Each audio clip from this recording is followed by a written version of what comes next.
안녕하세요. DJ 서영입니다. 오늘의 사연 시작해 보겠습니다.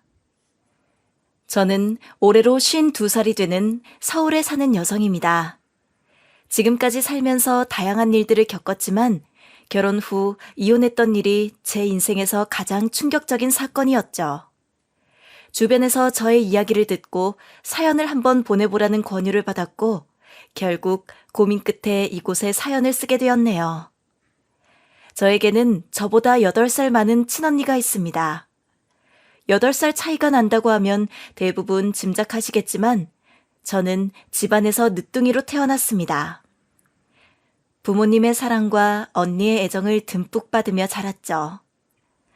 언니와 저는 무척 가까웠고 친구들 사이에서도 우리 자매는 부러움의 대상이었어요.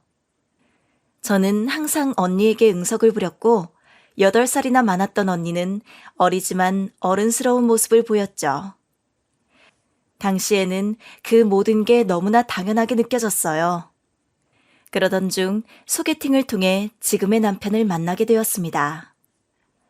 남편은 중견기업에서 과장으로 일하고 있었고 저보다 5살이 많았죠. 시아버지는 재작년에 돌아가셨다고 했습니다. 결혼 이야기가 나왔을 때 친언니는 제 걱정을 많이 했습니다. 소영아, 진짜 괜찮겠어? 나 너 걱정돼서 그래.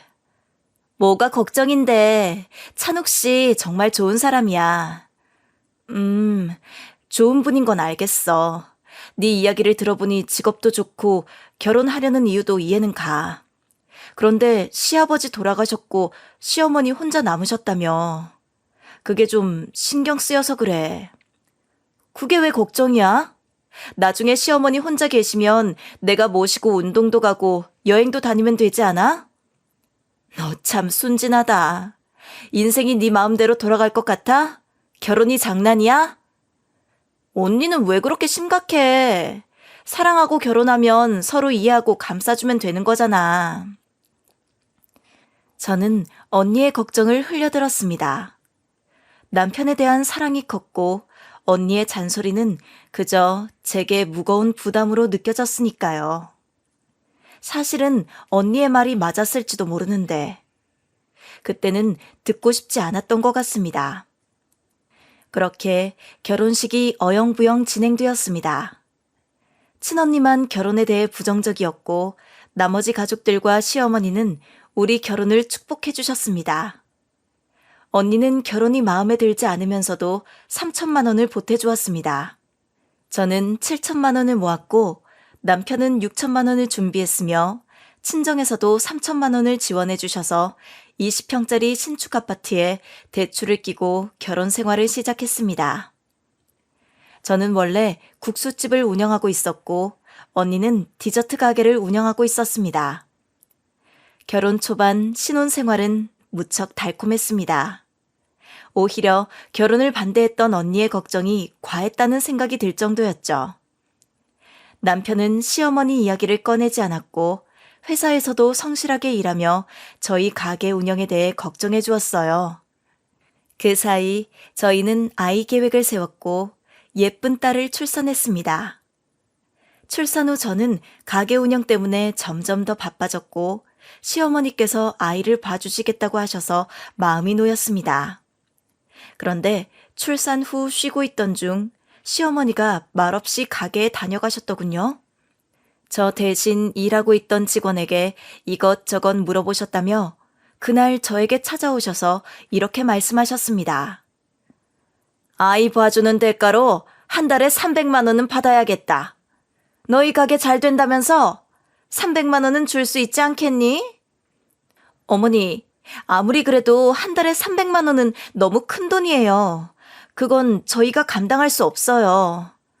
300만 원이면 너희 가게 직원보다 적은 돈이잖니? 내가 그보다 적게 받아가며 손주를 봐야겠니? 그럼 손주 봐주는 일은 없는 걸로 하겠다. 저는 이 말을 남편에게 전했는데 남편이 오히려 발끈하더군요. 하나뿐인 우리 엄마가 용기 내서 용돈 달라고 말씀하신 건데 고작 300만 원 못 드린다고 돌려보냈어? 당신 너무한 거 아니야? 뭐?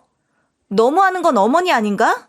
갑자기 약속을 바꿔서 300만 원이나 요구하시는데 가족끼리 이렇게 해야 돼? 남편은 오히려 화를 내며 말했죠. 엄마 혼자 사시는 게 불쌍하지 않아? 300만 원이 결코 큰 돈이 아니잖아. 이번 일로 너한테 실망했어. 엄마를 어떻게 그렇게 버릴 수 있어? 내가 언제 어머님을 버렸다 그래. 당신이 그렇게 말하면 정말 억울해. 남편은 계속해서 따졌습니다. 결혼하고 나서 내가 시어머니 문제로 너 힘들게 한 적 있냐? 한 번도 그런 적 없는데 그 정도 용돈 못 드린다고 하니 너무 충격이야. 누가 한 달에 300만 원을 용돈으로 드려? 30만 원이면 몰라도. 그건 너무 큰 돈이잖아. 남편은 여전히 화를 참지 못하고 대꾸하더군요. 엄마가 나이가 있으니까 물질적으로라도 도와줄 수 있잖아. 노후 대비도 안 되어 있고 혼자 계시니까 마음이 너무 안 좋다. 나도 어머님 자주 찾아뵙고 당신도 그거 알잖아. 나 혼자 어머님 집에 가서 이런저런 일도 도왔어. 남편은 그제서야 자기가 몰랐다며 말을 흐렸습니다. 네가 그랬다고? 그럼 나한테 말이라도 하지 그랬어. 됐어. 내가 너무 충격받은 건 네가 그 정도도 못한다는 거야. 그날 남편은 각방을 쓰더군요. 저는 남편에게 배신감을 느끼며 친언니에게 연락했습니다. 언니는 제 이야기를 듣고 한숨을 쉬더니 저를 안아주며 말했습니다. 네가 너무 순진하게 살았어. 걱정 마. 내가 애 봐줄게. 그렇게 언니는 기꺼이 아이를 봐주겠다고 했고 저는 어쩔 수 없이 언니에게 아이를 맡기게 됐어요. 언니는 아침마다 일찍 일어나 분유를 먹이고 아이를 돌보았습니다.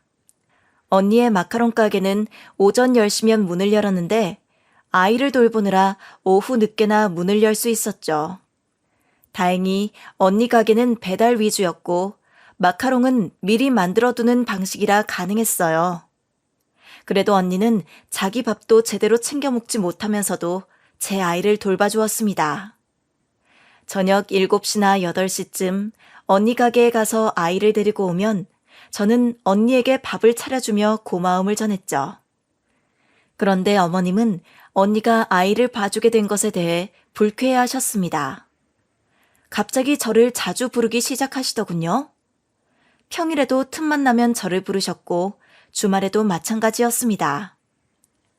어느 날 평일에 어머님이 부르셔서 가게 문을 닫고 찾아뵙고 어머님께 밥을 차려드리고 설거지를 마친 뒤 과일을 깎아드리며 이야기를 나누고 있었습니다. 예, 이번 주말에도 올 수 있지? 어머님, 이번 주말엔 제가 아이를 봐야 할 것 같아서요. 뭐? 네 언니가 아이 봐주기로 했잖아. 그렇게 내가 보겠다는 것도 거절하고 네 언니한테 맡기기로 했으니 주말에는 당연히 가족 행사에 와야 하는 거 아니야? 이번 주에 무슨 가족 행사가 있나요? 어떤 일인데요? 꼭 일이 있어야 가족 행사야. 내가 보고 싶으면 그게 가족 행사고 맛있는 걸 먹으면 그게 행사지. 꼭 무슨 일이 있어야 가족이 모이는 건 아니야. 말씀은 맞지만 꼭 만나야 하는 게 아니라면 이번 주는 언니가 좀 쉬었으면 해요. 제가 아이를 보고 싶어서요. 에휴, 누가 들으면 네 언니가 엄청 바쁜 직장인인 줄 알겠네. 저희 언니도 직장인이잖아요. 가게 운영하시는 거 아시면서 무슨 말씀이세요? 저랑 똑같이 장사하는 분인데요. 그게 어떻게 같아? 넌 식사까지 손님이 가게에서 먹고 가는 거고 네 언니는 배달만 하면 되는 건데 명백히 다르지. 니네 언니는 앉아서 쉴 수도 있고 낮잠도 잘 수 있는 거 아니야? 장사는 원래 힘들게 하는 건데 니네 언니는 누워서도 할 수 있겠구만. 어머님, 그거 대체 누가 말한 거예요? 저는 그런 식으로 말씀드린 적이 없는데? 아범이죠. 아범이 말했죠. 어머니는 그 말에 표정이 굳어지더니 인상을 팍 구기며 말하셨어요. 우리 아들이 뭘 잘못했다고 그러니? 갑자기 짜증을 내고 그래? 우리 아들이 무슨 틀린 말이라도 했다고? 그럼요. 완전히 틀렸죠. 누가 보면 우리 언니가 매번 누워서 일도 안 하는 백수인 줄 알겠어요. 그게 맞는 거 아니니? 어머님은 싱글벙글하며 대놓고 비웃고 있었습니다. 저는 그 모습이 너무 화가 나더군요. 언니는 진지하게 사업장을 운영하며 열심히 일하고 있는데 사람을 바보 취급하며 백수로 만드는 게 너무 어이없었거든요. 이걸 몇 번을 설명해야 할지 모르겠네요. 저희 언니 절대 놀고 있는 거 아니에요. 배달업체랑 협력해서 일하는 건 맞지만 언니가 매일 새벽까지 직접 만든 마카롱을 포장해서 배달 주문을 처리해요. 언니는 절대 놀고 있는 게 아니고 우리 가게만큼 돈도 잘 벌고 있으니까 무시하지 마세요. 제가 그렇게 말하자 시어머니는 듣기 싫은 표정으로 저를 노려보셨어요. 너는 대체 가정교육을 어떻게 받았길래? 시애미가 말하면 네 알겠습니다 한마디도 못하고 따박따박 말대꾸나 해야 되니? 그렇게 시애미 말이 듣기 싫어? 어머님, 저는 기계가 아니에요. 무조건 어머님 말만 듣고 대답하는 사람이 아니라 저도 생각이 있고 감정이 있는 사람이라고요. 그럼 감정이 있는 사람이 어떻게 시어미 앞에서 눈물 한 번 흘리지 않니? 네가 정말 나를 가족으로 생각하긴 하니? 당연히 가족이라고 생각하니까 이렇게 평일에도 찾아왔죠. 제가 어머님을 가족으로 생각 안 했으면 이런 시간에 찾아와서 얼굴도 안 보였을 거예요.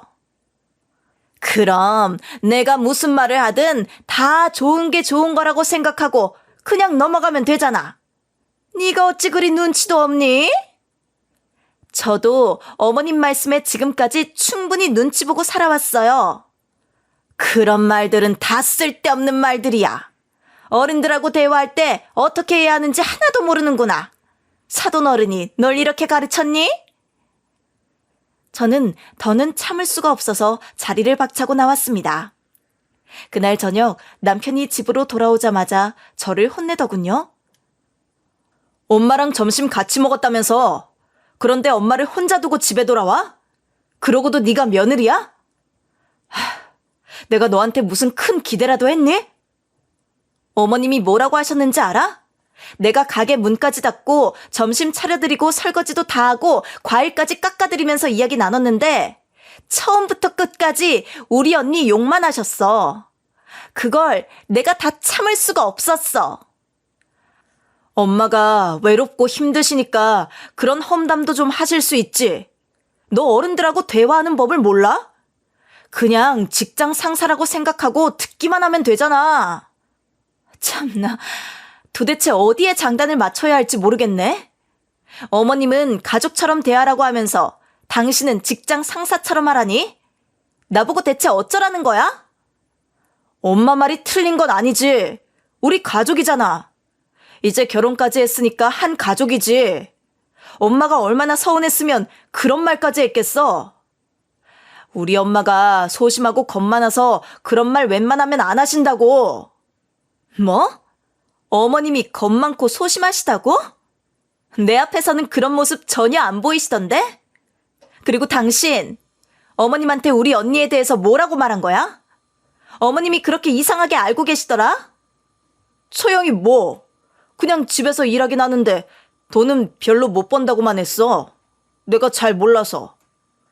그런 걸 왜 당신 마음대로 지어내서 말해? 잘 모르면 그냥 입 다물지. 왜 제멋대로 지어낸 말로 사람 험담을 해? 당신은 아내 가족을 무시해서 뭐가 좋은데? 이해가 안 되네. 아, 그리고 어머님이 300만 원 못 받은 게 그렇게 억울했어? 남편은 잠시 머뭇거리더니 목소리를 높였습니다. 누가 고작 그런 걸로 험담이나 해. 이 이야기는 이제 그만 끝내자. 더 말하지 마. 그 후로도 우리는 몇 주간 거의 대화를 나누지 않았습니다. 그러다 친정언니의 도움이 남편에게 너무 당연하게 여겨진 사건이 벌어졌어요. 어느 날 남편에게 아이를 맡기고 출근했는데 남편이 저한테 말도 없이 애를 언니네 맡기고 친구들과 술 약속을 잡고 놀러 간 거예요. 주말이었고 저는 이 사실을 몰랐죠. 언니가 아이를 데리고 제 가게로 찾아왔을 때야 그 사실을 알았어요. 언니, 그이가 언니한테 애를 맡겼어? 이런 일이 있으면 나한테 말을 해야지. 왜 혼자서 힘들게 애를 보고 있었어? 언니는 웃으며 대답했어요. 박서방이 갑자기 일 생겼다고 하면서 급하게 맡기고 갔어. 되게 다급해 보이더라. 너한테 말하기엔 바빠 보였고 어차피 내가 봐줄 수 있으니까. 너 바빴을 텐데 이 정도면 도움이 됐을 거야. 언니의 얼굴에는 다크서클이 내려와 있었고 피곤해 보였어요. 그 모습을 보니 언니에게 너무 미안했고 내 자신이 부끄러워졌습니다. 남편에게 그날 바로 따졌지만 남편은 오히려 저에게 따졌습니다. 당신은 술 마시러 갔다 왔다며?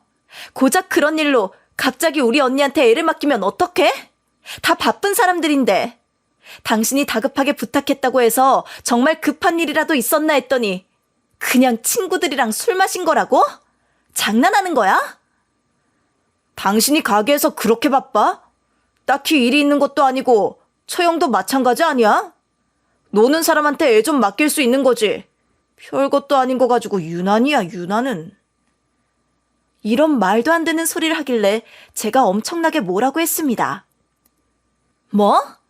당신은 일하는 것도 아니고 갑자기 놀러 나간 걸로 모자라서 나 몰래 우리 친언니한테 애를 맡기곤 잘못한 줄도 몰라? 우리 언니가 애 맡아주는 사람이야? 우리 언니도 사회생활하고 지금 누구보다 바쁜 사람이야. 어떻게 그렇게 도와주는 걸 당연하게 여겨? 사람이 뻔뻔한 것도 정도가 있어야지. 처형이 바쁘면 얼마나 바쁘다고. 그리고 자기 동생 애 정도는 봐줄 수 있는 거 아닌가? 지금 솔직히 말해서 결혼해서 가정이 있으신 것도 아니잖아. 당신은 말을 왜 그렇게 해?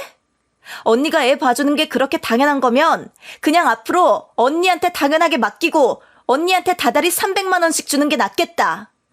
언니한테 이런 한 푼도 안 주면서 어쩜 그렇게 이기적이야? 누가 보면 언니가 백수인 줄 알겠어. 처형이 애를 봐주면 또 얼마나 봐준다고 달에 300만 원을 받아. 오바를 해도 적당히 해. 그냥 시간이 서로 아다리가 맞아떨어지니까 그때 맡긴 것뿐인데 왜 이렇게 난리야? 이거 여편네 무서워서 애도 함부로 못 맡기고? 참나. 그렇게 남편이랑 엄청나게 싸웠습니다. 그리고 언니의 삶을 돌아보니 언니는 저보다 8살이 많았지만 아직 결혼하지 않았고 혼자 마카롱 가게를 운영하면서 무척이나 힘들어 보인다는 생각이 새삼 들었습니다. 항상 집안에서는 제가 우선이었기에 언니는 힘든 일이 있어도 힘들다는 말을 못했고 애처럼 굴고 싶어도 그러지 못했습니다. 그래서 일단 언니에게 부탁하는 버릇을 하나하나 줄여가고자 했습니다. 그게 어렵다면 언니에게 작은 보답이라도 하는 게 좋겠다고 생각했죠. 정말 급한 일이 있을 때만 언니에게 아이를 맡기기로 했습니다. 남편에게도 일러두었습니다.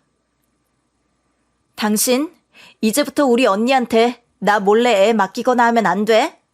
혹시라도 애 맡길 일 있으면 급하더라도 나랑 전화해서 상의하고 맡겨. 알았지? 그런데 남편은 콧방귀를 끼며 웃더라고요. 참나. 누가 보면 경력 높은 베이비시터한테 맡기는 줄 알겠어? 내가 왜 그렇게까지 해야 하는데? 언니도 자기 일이 있고 자기 생활이 있는데도 불구하고 우리를 위해서 시간을 내 우리 아이를 봐주는 건데 이 정도는 존중해줘야 하는 거 아니야? 앞으로는 적어도 전날이나 일주일 전에 언니한테 미리 물어보고 언니 시간이 되는지 살핀 다음에 언니가 괜찮은지까지 따져야 할 거야. 그게 맞다고 생각했어. 이렇게 하지 않을 거면 당신 말대로 베이비시터를 구하는 게 맞지. 정말 수호천사납시었다. 그렇게나 애들이 처형이랑 있으면 행복하대. 차라리 내 친구한테 맡기고 돈이나 줘. 진짜 지긋지긋하다. 남편은 제 말을 제대로 듣지도 않았고 그 후로 저희 언니에게 더 버릇이 없어졌습니다. 결국 저는 남편이 언니에게 아이를 맡길 때마다 따로 용돈을 주는 게 맞다는 결론에 이르렀습니다.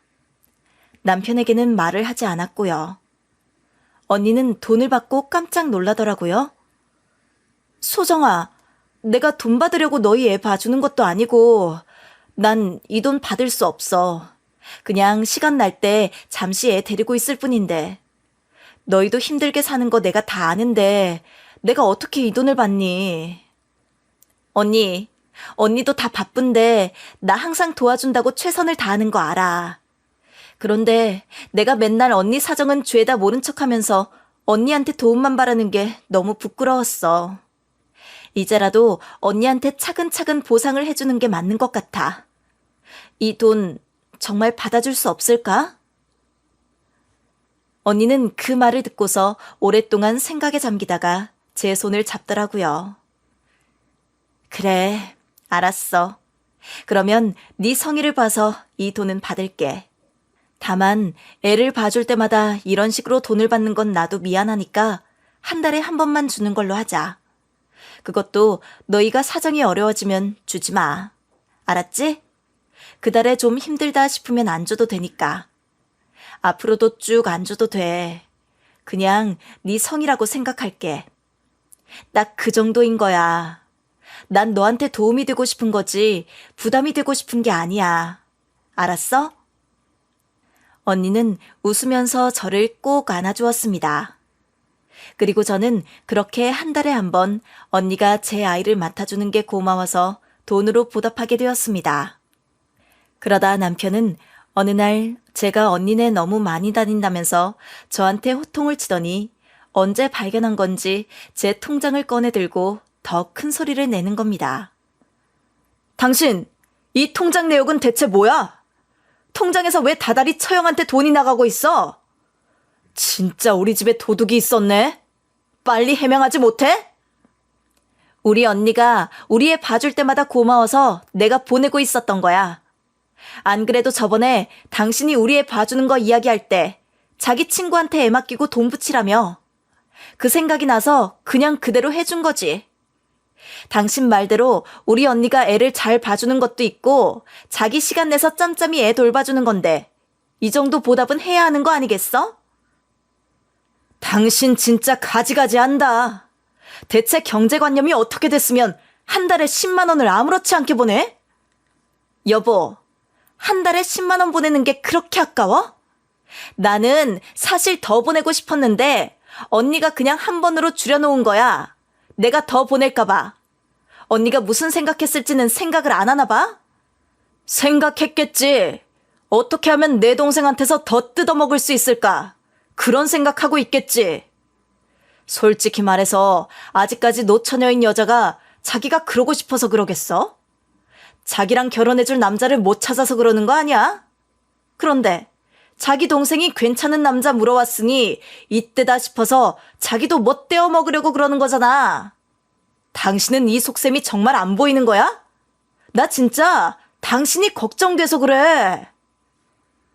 남편은 마치 제가 불쌍한 사람이 된 것처럼 얼굴 한가득 걱정을 한 눈으로 저를 보더라고요. 저는 순간적으로 이 사람이 정말 대단한 착각을 하는구나 싶어서 한편으론 놀랍기까지 했습니다. 당신 진짜 그렇게 생각하는 거야? 우리 언니가 나한테서 뭐라도 가져가려고 작정하고 있다고 생각한다고? 그래, 내 말 좀 들어 이 여편네야. 내가 당신 편 아니면 누구 편이겠어? 지금까지 그놈의 친언니한테 가져다 바친 돈이 대체 얼마인진 모르겠는데 제발 적당히 좀 해. 누가 보면 둘이 죽고 못 사는 사이인 줄 알겠다. 어떻게 망상을 해도 그렇게 단단히 홀려버릴 수가 있는 거야? 대체 누가 그런 소리를 해? 누가 그런 소리를 하냐는 제 말에 남편은 잠깐 무언가 생각이 난 듯 입을 다물었습니다. 저는 혹시나 싶어서 물어봤죠. 어머님이 그러셨어? 어머님이 우리 언니랑 나랑 갈라놓으래? 남편은 화들짝 놀라면서 아니라고 발뺌을 하더라고요. 그게 무슨 소리야, 당신? 우리 어머님이 무슨 당신 원수도 아니고 당신이랑 잘 지내고 있는 언니 사이를 갈라놓으라 그러겠어.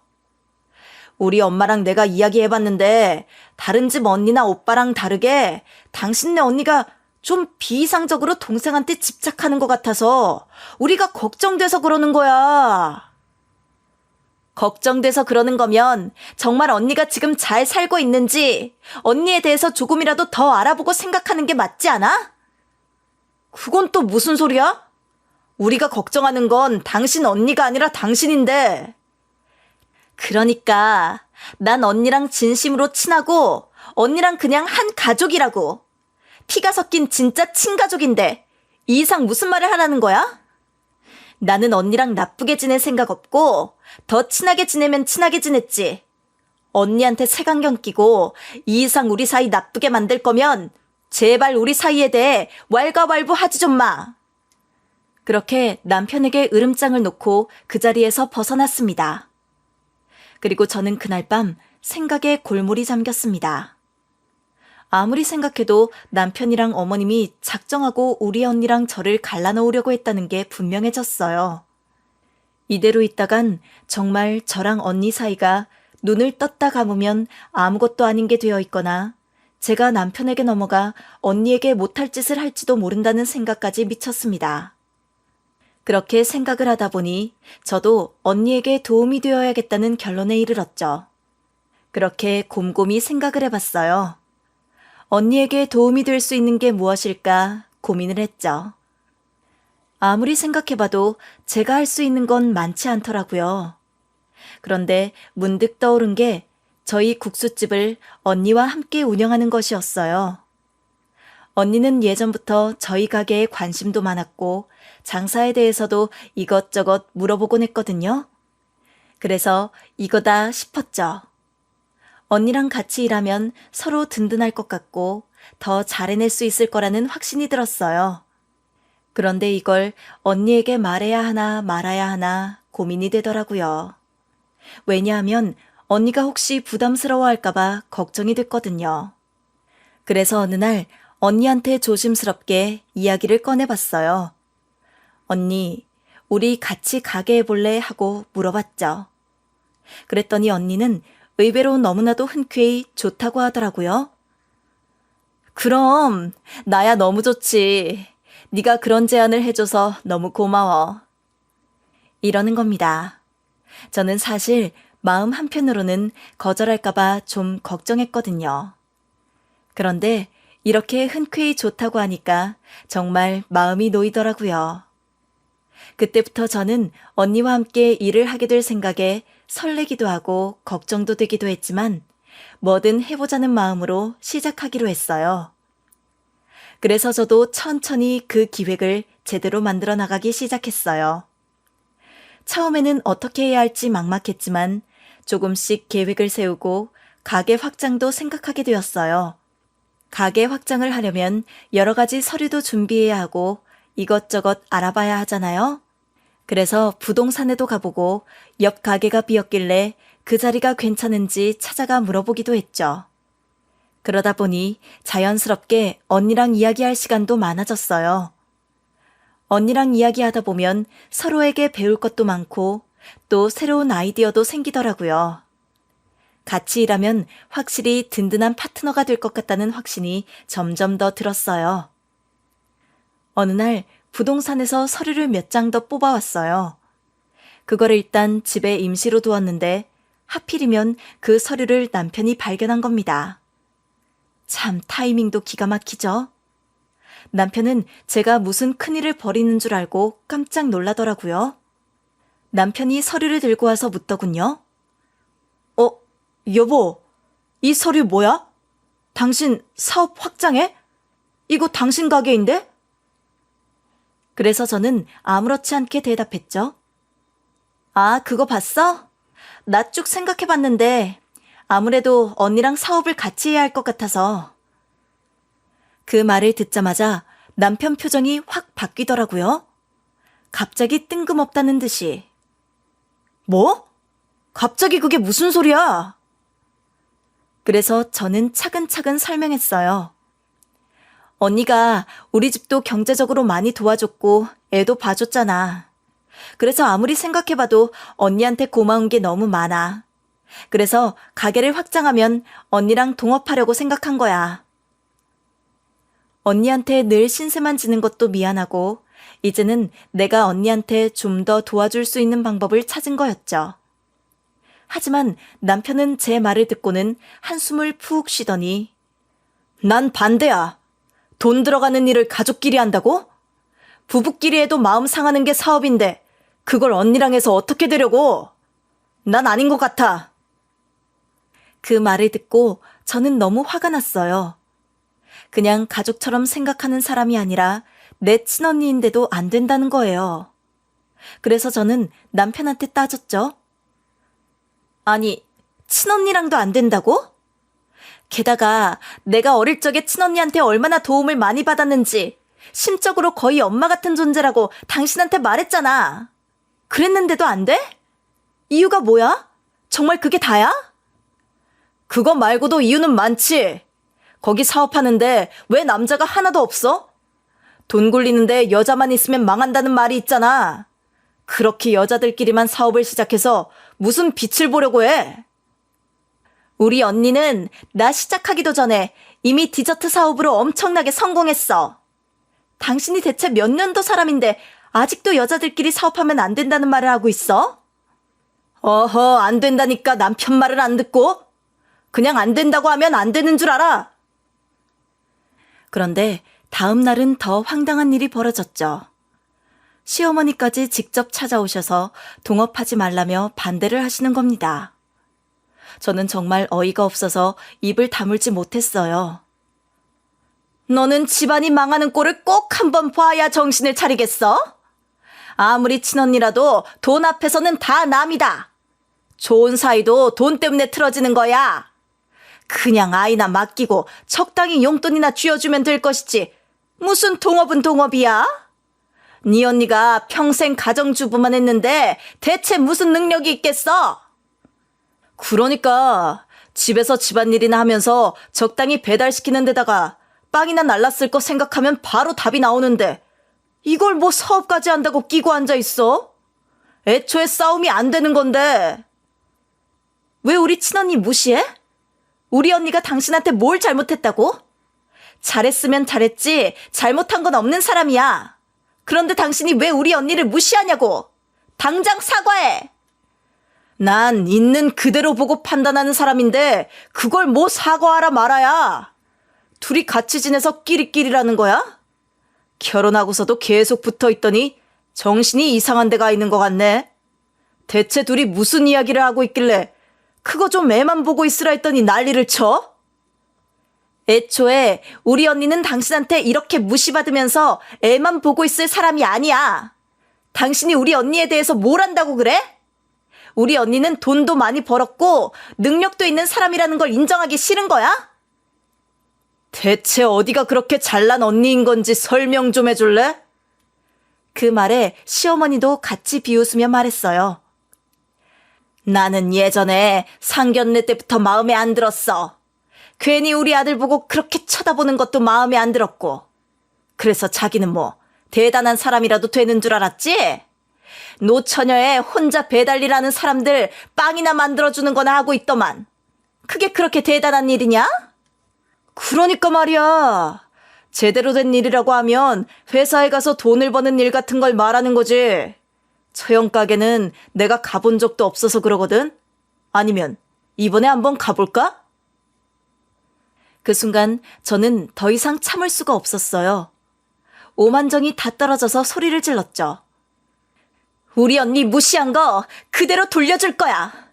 나 죽어도 언니랑 동업할 거니까 그렇게 알아둬. 당신이랑 어머님이 뭐라고 해도 할 거야. 그렇게 말하고 선언하듯이 집을 나와버렸어요. 그날은 집에서 자고 싶지도 않아서 언니네 집으로 가서 잤어요. 남편이 그 이야기를 듣고서는 말 그대로 노발대발 하더군요. 평소에 그 정도로 화를 내는 사람이 아닌데 그날은 정말 한마디도 안 하고 그냥 자리를 박차고 나가버렸어요. 그러더니 그 다음날 조용히 사표를 쓴 겁니다. 말도 없이 그렇게 직장을 그만둬버렸더라고요. 그때 남편 나이가 50이었어요. 아, 정말 황당했죠. 그 나이에 직장 생활을 그만두면 앞으로 어떻게 하려고 저렇게 행동하나 싶기도 하고 여러 가지 생각이 들더라고요. 저는 정말 어이가 없어서 물어봤어요. 대체 뭐 하는 거냐고. 왜 갑자기 직장을 관두냐고요. 근데 남편은 그게 뭐 대수로운 일도 아니라는 듯이 태연하게 저희 가게에서 일하겠다며 말하는 겁니다. 그게 더 어이가 없잖아요? 아무런 상의도 없이 자기가 알아서 결정을 다 해놓고선 그 다음날 아침부터는 가게로 출근을 하겠다고 하더라고요. 정말 깜짝 놀랐습니다. 내가 이렇게까지는 안 하려고 했는데 처형이 받을 돈 도저히 아까워서 이대로는 안 되겠어. 내가 일하고 내가 받을게. 일할 때 남자 하나 정도는 있어야 할 거 아니야? 어? 이러는 겁니다. 정말 기가 막히더군요. 저는 화가 치밀어 올라서 말했죠. 당신이 무슨 자격으로 우리 가게에서 일한다고 그래? 당신은 여기서 일할 자격 없어. 여긴 나랑 우리 언니 가게야. 당신 제발 정신 좀 차려. 정말 그 순간에는 그 말이 자동으로 나왔던 것 같아요. 제가 너무 어이가 없고 어떻게 저렇게 뻔뻔할 수가 있나 싶더라고요. 왜? 내가 뭘 잘못했다고 그래? 이러는 거 장모님, 장인어른이 알고 계셔? 이러면서 위협적으로 나오더라고요. 그래서 저도 질 수 없었죠. 그러는 당신이야말로 어머님이 이러는 거 알고 계셔? 하고 맞받아쳤어요. 남편과는 정말 심한 실랑이를 벌였던 것 같아요. 소리도 높아지고 분위기도 점점 험악해졌죠. 그렇게 실랑이를 벌이고 있는 와중에 갑자기 시어머니가 가게로 찾아오셨어요. 남편이 어머니한테 연락을 했던 건지 아니면 다른 경로로 이야기를 들었던 건지 모르겠지만요. 그런데 놀라운 건 시어머니의 목소리가 생각보다 조용했어요. 사실 저는 그날 큰 소란이 있을 줄 알았거든요. 시어머니 성격이 워낙 강한 분이시라 뭐라고 한바탕 할 줄 알았죠. 근데 뜻밖에도 시어머니는 세상 다정한 척을 하시면서 저를 타이르시는 거예요. 너희 소식 들었다. 우리 아들하고 가게 키워보는 것 어떻겠니? 앞으로는 시댁에 올 일도 없고 명절에도 부르지 않을 테니까 이번 일만 이렇게 넘어갈 수 있을까? 이러시면서 정말 상상도 못한 태도를 보이셨어요. 시어머니는 저한테 그동안 고생했다고 말씀하시더니 제 어깨를 두드려 주시기까지 했어요. 정말 그 장면이 기가 막혔습니다.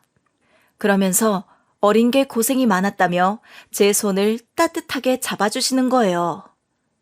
그 모습이 정말 너무 소름 끼쳤어요. 한 번도 그런 모습을 보인 적이 없는 분이셨는데 그날따라 사람 좋은 척을 하시니까 정말 당황스러웠죠. 저는 순간적으로 이 사람이 진짜 우리 시어머니가 맞나 싶을 정도로 놀랐어요. 그래서 물어봤죠.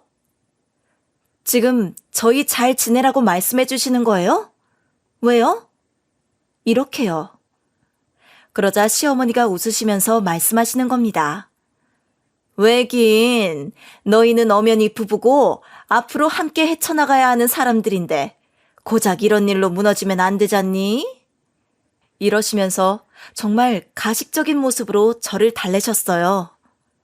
그런데 저는 그게 너무 이상하게 느껴졌어요. 평소에 그렇게 따뜻한 말 한마디 안 하시던 분이 갑자기 저를 위로하는 척 하시니까 뭐가 잘못된 게 분명하다고 생각했죠. 그래서 그날 밤 동서에게 전화를 했습니다. 동서, 혹시 어머님 이야기 중에 뭐 들은 거 없어요? 아무리 생각해도 어머님이 좀 이상해서요. 저는 정말 무슨 속셈이 있는지 궁금했어요. 그랬더니 동서가 뜸을 들이다가 말하더군요. 아, 제가 듣기로는 아주버님 퇴직금을 전부 어머님한테 드렸다고 하던데요? 형님도 알고 계신 거 아니었어요? 저는 그 말을 듣고 정말 기절할 뻔했어요. 뭐라고요? 남편이 퇴직금을 시댁에 다 줬다니. 그게 무슨 말인가요? 저는 정말 황당해서 아무 말도 할 수 없었어요. 그 이야기를 듣고 나서 남편과 대판 싸우고 말았죠. 이제는 하다하다 당신 퇴직금을 시어머니한테 몽땅 드렸다고? 지금까지 나한테 나랑 친언니 욕이란 욕은 다 해놓고 시어머니가 갑자기 당신이랑 가게를 같이 해보자고 해서 이게 뭔가 했더니 퇴직금을 가게에 얹어서 하자고 하지는 못할 망정 그걸 그냥 시어머니한테 줬다고? 대체 나랑 해보자는 건지 저는 정말 믿을 수 없었어요. 퇴직금이라는 건 말 그대로 퇴직 후에 우리 미래를 위해 중요한 자금이잖아요. 그런데 그걸 나랑 상의 한 번 없이 시어머니에게 다 줬다는 사실에 말이 나오지 않았습니다. 남편은 여전히 태연한 표정으로 대답하더군요. 전혀 잘못한 게 없다는 듯이. 그 뻔뻔함에 더 화가 났어요. 내가 뭘 그렇게 잘못했다고 그래? 그냥 마지막으로 아들 노릇하려고 한 거야. 당신이 처형이랑 그렇게 지지고 볶길래 내가 버릇 잘못 든 것 같아서 나도 좀 본보기로 보여준 거라고. 이러는 겁니다. 정말 기가 막혔어요. 본보기를 보여준다는 게 도대체 무슨 소리인지, 대체 누굴 가르치려는 건지 이해할 수가 없었어요. 저는 너무나 화가 나서 참을 수가 없었어요. 목소리가 자연스레 커졌습니다. 본보기? 본보기를 보여줘? 대체 나랑 친언니가 같이 지내는 꼴이 얼마나 보기 싫었던 거야? 당신은 형제 자매가 없어서 그런지 가족끼리 가까이 지내는 것도 이상하게 보이는 거야? 당신 눈에는 우리가 뭐가 그렇게 문제였는데? 이 말이 입 밖으로 나올 수밖에 없었죠. 남편은 항상 저와 언니가 가까운 것에 대해 불만이 많았거든요. 그래서 퇴직금을 시어머니한테 몽땅 갖다 준 것도 결국에는 그 불만에서 비롯된 것 같았어요. 남편은 여전히 태연하게 저를 쳐다봤습니다. 말싸움에서 지지 않겠다는 듯이 한치의 양보도 없이 저를 바라보고 있었죠. 그런 남편의 태도에 저는 더 이상 참을 수 없었어요. 그 순간 정말로 이 사람과는 더 이상 같이 살 수 없겠다는 생각이 머릿속을 스쳤어요. 이 사람은 나를 이해할 생각도 없고 내가 중요하게 생각하는 것들도 전혀 존중하지 않고 있구나 싶었죠. 그때 결심했습니다. 이제 이혼밖에 답이 없다는 거려. 그 다음 날 아침 저는 이혼 소장을 준비해서 가게로 갔어요. 평소처럼 가게에서 일을 하는 척하면서 마음속으로는 단단히 결심을 하고 있었습니다. 남편이 가게로 오자마자 저는 이혼 소장을 내밀었어요. 남편은 눈이 휘둥그레지더군요. 전혀 예상하지 못했다는 얼굴이었어요. 하지만 저는 단호하게 말했습니다. 우리 이제 그만하자. 당신도 내가 더 이상 당신을 사랑하지 않는다는 거 알고 있잖아. 더 이상 같이 살아봤자 서로에게 독만 될 것 같아. 그리고 끝까지 우리 언니 욕만 하는 것도 이제는 진짜 못 참겠어. 당신은 차라리 당신 좋아 죽는 당신네 엄마랑 같이 행복하게 살아. 남편은 처음에는 아무 말도 하지 못했어요. 그저 멍하니 저를 쳐다보고 있더군요. 그러다가 갑자기 무슨 생각이 들었는지 옷가방 2개만 챙기더니 집을 나갔어요. 저는 그 모습을 보며 묘한 해방감을 느꼈어요. 이제는 정말 끝났구나. 내가 더 이상 이 사람에게 휘둘리지 않아도 되겠구나. 그런 생각이 들더라고요. 그동안 남편과의 갈등으로 얼마나 힘들었는지 새삼 실감이 났습니다. 남편이 떠난 후에도 저는 가게 일을 계속했어요.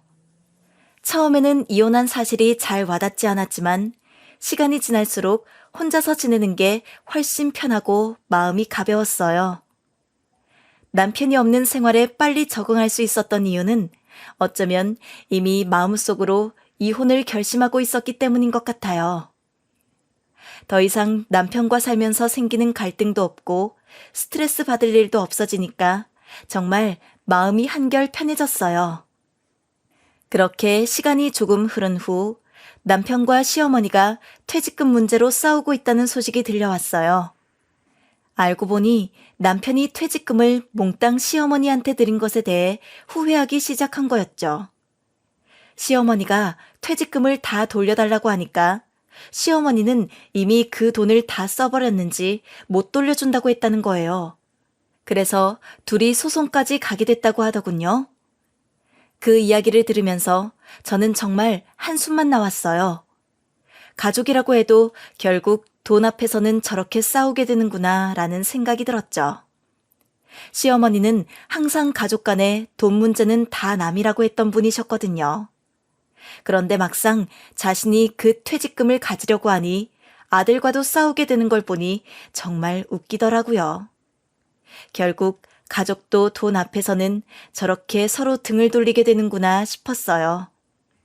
반면에 저는 이제 남편과 시어머니와 완전히 손을 끊고 제 삶에 집중하게 되었어요. 더 이상 그들과 엮일 일이 없다는 생각에 마음이 편해졌습니다. 이제는 내 인생을 내가 스스로 결정할 수 있게 된 거죠. 남편과 시어머니는 결국 퇴직금 문제로 법정에서 싸우고 있겠지만 저는 이제 그들과 상관없이 제 가게를 꾸리고 언니와 함께 새로운 삶을 시작할 수 있다는 생각에 한결 기분이 좋아졌습니다. 그리고 무엇보다도 더 이상 남편의 비아냥이나 시어머니의 간섭 없이 자유롭게 다닐 수 있다는 게 가장 큰 행복이었어요. 이혼은 힘들고 아픈 일이었지만 지금은 후회하지 않아요. 오히려 이제라도 이렇게 내 길을 찾게 된 것이 다행이라는 생각이 들어요. 남편과의 갈등에서 벗어나 이제는 나 자신과 내 주변 사람들을 위해 살기로 했거든요. 그동안은 남편과 시어머니 사이에서 많이 힘들었지만 이제는 그 굴레에서 벗어나서 진짜 나다운 삶을 살 수 있게 되었으니까요. 이렇게 이혼 후의 삶은 생각보다 평온하고 자유로웠습니다. 비록 남편과의 결혼 생활은 실패로 끝났지만 저는 후회하지 않습니다. 앞으로의 삶은 제가 주도권을 쥐고 더 행복하게 살아가면 될 테니까요. 이제는 새로운 시작입니다.